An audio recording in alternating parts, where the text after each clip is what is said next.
And then, Larry Harris, Frank Wright,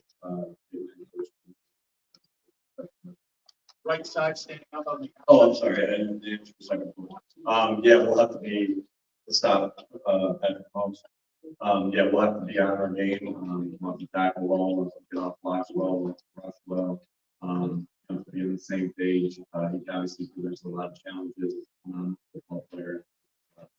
We'll have to be the top three. Right side outside. Ernesto Valle from Fox Sports Mexico. The Eagles have a lot of fans in Mexico. They support a lot you. They support Tom Barkley, Hurts, all the players. Can you give a message for all the people in Mexico that will support you and they're done of the Chiefs? That they're going to win again. Well, thank you for all the support there. That means a lot to us. I know when I was on media night, somebody gave me, I think from Mexico, gave me a bunch of letters. I haven't looked through them all yet, but we appreciate the support and thank you to Mexico. We're going to go left side here outside. Tim. Hey, going back to a lot of players have used the Super Bowl loss as motivation. What's your messaging been this week to, so players can use it, but also are staying within themselves and aren't chasing the past? Yeah, that obviously that makes for a good story. What all that, but that was a different team, different time.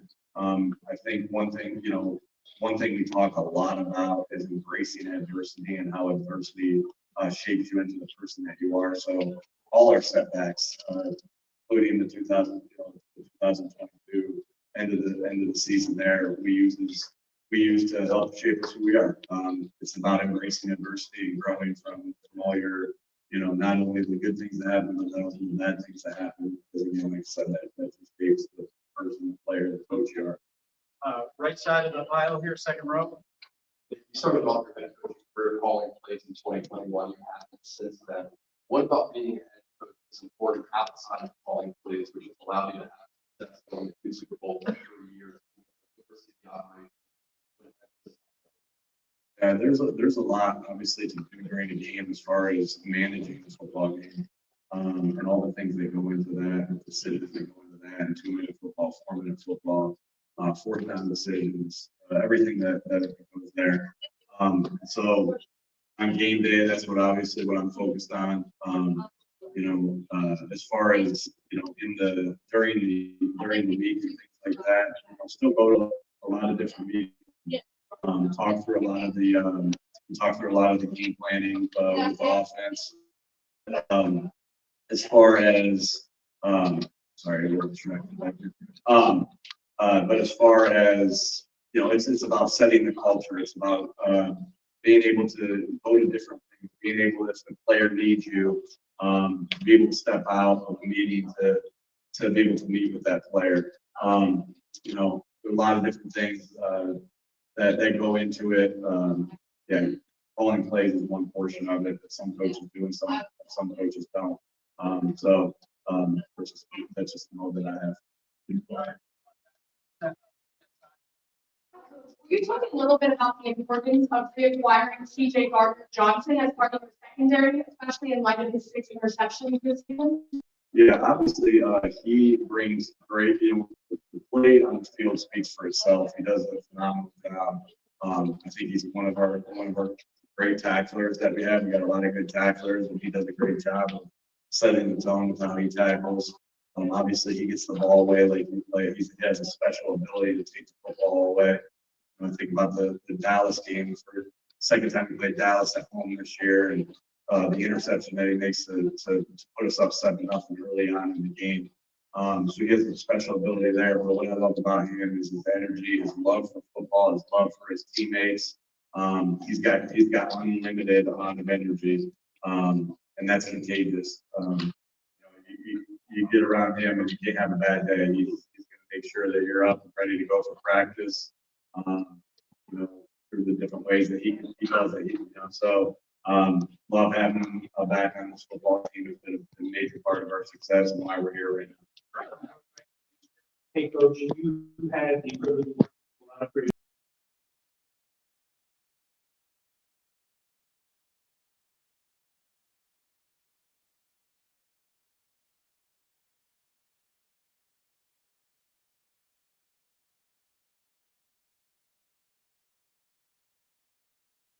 person on it, so. Yeah, he, obviously I was with him at two stints for 5 years with the Chargers and then 1 year with the Colts. So I was with Philip for 6 years. Man, did he make me a better coach. Why do I say that? When I was the position coach, I had to dig and claw and scratch just to find one nugget to give him a week that he hadn't seen, right? Or that, because he has seen everything, been through everything. And so it just made you just make sure you had to be on everything, because he had seen it already. What nugget to get him, to help him during the weeks there. And so it really made me even better of a coach, just because of the detail that I had to have coaching him. His passion for the game of football, his teammates, same thing. Again, was incredible. And he was an incredible player. Still get a chance to talk to him a couple times every other month or so. And yeah, just he meant a lot to me as a coach. The good players, I think Vic said it the other day. I don't know how exactly he said it, but good players keep you employed in this league. And the secret to being a good coach is having good players. So I'm really grateful for the time. I've been very fortunate to be around very good quarterbacks. Jalen, Phillip, Andrew Luck, Matt Castle was a great experience I had, and Jacoby Brissett, same thing. So, but I've had an opportunity to be around a lot of good quarterbacks and learn how they think and everything like that. So he was awesome. He was awesome as I got to coach him. Left side, your third row. How you doing, folks? Dr. Bruce Gross here at Eagle season ticket holder 4 years on the sports network. Got a marvel at your medical staff. I'm talking about Brady Grant.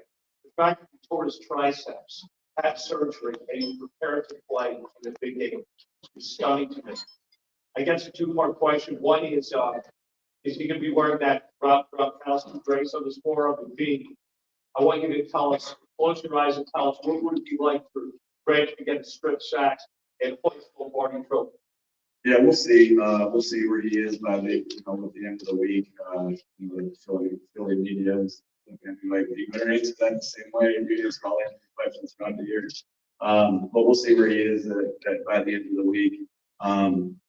If he's able to be out there with us, to mean a lot to this football team. Just his leadership, obviously his ability to play, and the things that he can do. But it'd mean a lot for us out there to be able to make. If he's out there and he'll make plays that favor the football game. All right, right side, front. Good morning, Coach. Speaking of a lot of new guys, Steve Bender is a consultant, and now he's on in DC. What have you learned about him and his sort of wizardry over years of ways in terms of defensive and Yeah, he's got a great experience. When you talk about coaching, sometimes like he's been a good coach for years. He's been a good coach for decades, which is impressive. He's had an unbelievable career and done so many good things, and just so grateful that he's on the staff. And I think that he has a standard of how it's supposed to look and holds the guys to that standard. He's not afraid to tell you what he thinks if you don't meet the standard, and praise you if you do meet the standard. So I think the guys, there was a clip I saw of the guys kind of imitating him. I think imitation is a very flattering. And so the guys like him. The guys like the fact that he can make them better football players, help them to reach their goals as players. So he's been awesome. Like just the way he's connected with the guys in that matter, you can see it in that matter, and just the way he's called the defense. And great on game day, brings so much experience, helps me on some other things too with some things if I have a question. It's nice to have a former head coach there on staff with me, and so he's meant a lot to this team, and he's been awesome. Sure. Left side. Hey, Coach, the Eagles are the first team since the 92-93 Dallas Cowboys to enter this game with the top-ranked defense and a rushing game to post over 2,000 yards yards. Is there any added pressure with such an elite defense and a strong rushing attack to win this game? Yeah, I mean, obviously, we're going to do everything we can possibly do to put ourselves in position this week to win the game. That means the way we prep, the way we prepare. Dude, there's always pressure in this game. Have you been to Philly? You know,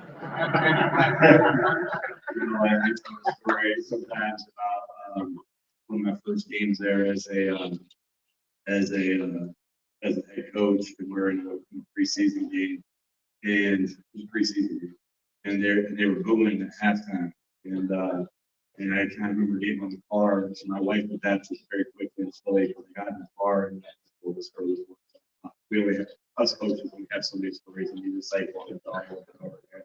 But I got in the car and I can't believe that they were booing us at halftime. In the second preseason game against the Patriots. She said, "Well, what'd you give him the cheer about?" And I was like, "That's fair." So you know, there's pressure in all professional sports, and you know, we're used to that. We're built for it. And so what we need to do is control the things like we can't control, you know, with the outside noise or anything like that. All we can control is our habits. That's what we try to do this week to try to put ourselves in position to succeed this weekend. Right side, middle, third row. Hey, Coach. Can you remember the exact moment when you officially got Saquon Barkley? And obviously, you would have watched this film as a player.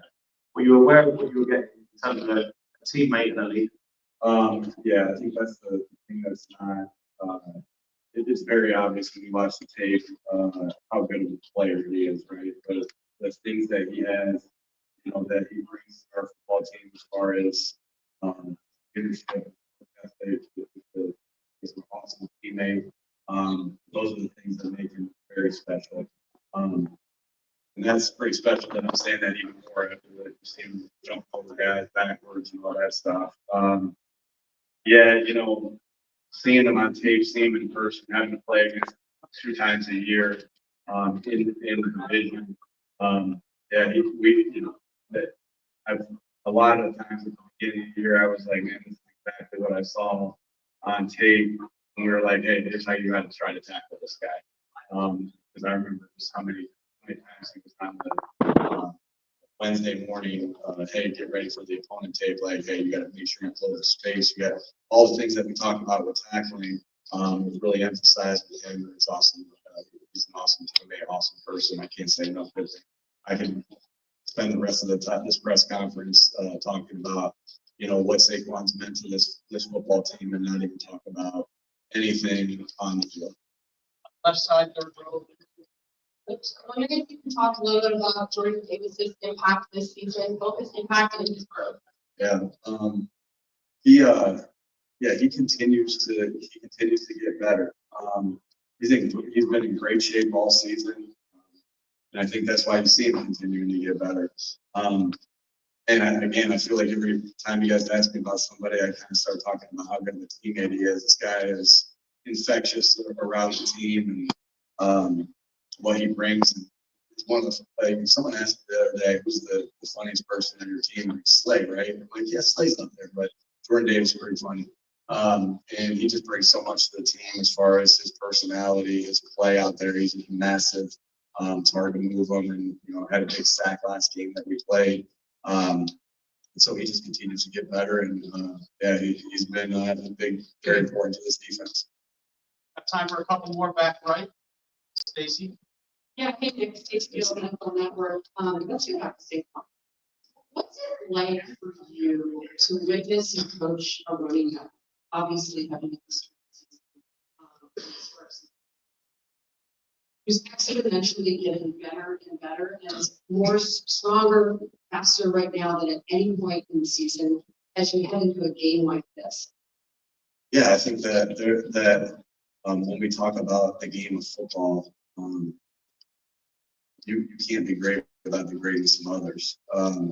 So you're seeing Saquon, you know, be able to completely shine with the offensive line that's blocking for him, and Jalen, things that he does with holding the backside as far as his ability to run. And so you're seeing, you know, he's around all these great players, a great offensive line, and you're seeing him just shine big time. And then as far as, you know, what you asked about with him being great, he's got himself in great shape, you know, and works so hard in his body. And it's a tribute to our trainers, you know, our strength staff, our doctors, our nutritionists, of, you know, keeping him, you know, where he needs to be there and maintaining where he needs to be. So when we managed that throughout, I think there was a lot of, I don't hear the questions anymore that I got early in the year of like, can Saquon take this many carries all game? What if he does this? What if this happens? What if that happens?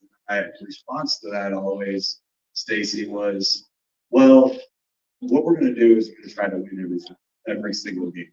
No matter how we need to win the game, we'll try to do that. And this year has been a lot of carries for Saquon. And then you manage that in between, you know, in between games, right? So maybe he has a Wednesday that's not quite as, you know, not quite as rigorous for him, or Thursday or Friday, and he managed it there. And so, just again, great efforts. Obviously, first and foremost by Saquon himself to have his body firing like it is right now, and then also all the people that go involved in it. Again, this game's awesome, and you can't be great without the greatest of others, and that speaks to every aspect of the organization. And that's how we think, and that's why I think you see our football team, when you talk to our football team, hopefully you guys are seeing this, because I see it very clearly. They're just talking about how much they mean to each other. Everybody means to each other. And I think that's the secret to good teams, is they don't want to let each other down. Praise and great enough. But you said it to us just talking about the game, but we start saying even from September, story with a background behind that phrase. I haven't seen the best game of the past. I mean, I think at the end of the day, it's just the truth of football. You know, truth of football. We talk about tough and detail together an awful lot. And if I said to just a group of people that didn't even know anything about football, hey, the toughest team is going to win. Yeah. Hey, the most detailed team making the fewest mistakes is going to win. That makes sense. Hey, the most together team in this awesome team sport is gonna have the best chance to win. And those are all the truths of football. So it's just, you know, at this point of the year, I don't have any new coaching points, right? It's not like I saved something for this moment. Like, we just keep going back to the truths of football. And the major truths of football is, I can't be great without the greatness of others. That applies so much in this game. It's the best team sport there is. There's no other team sport like it. And you need the success and everyone doing their job. As Jamie says, everyone checking their box if you're going to be successful as a football team. It can't be one guy does it, another guy doesn't do it. It's 11 people working on 11 people checking their box, 11 people knowing that they can't be great without the greatest. All right, thanks, coach.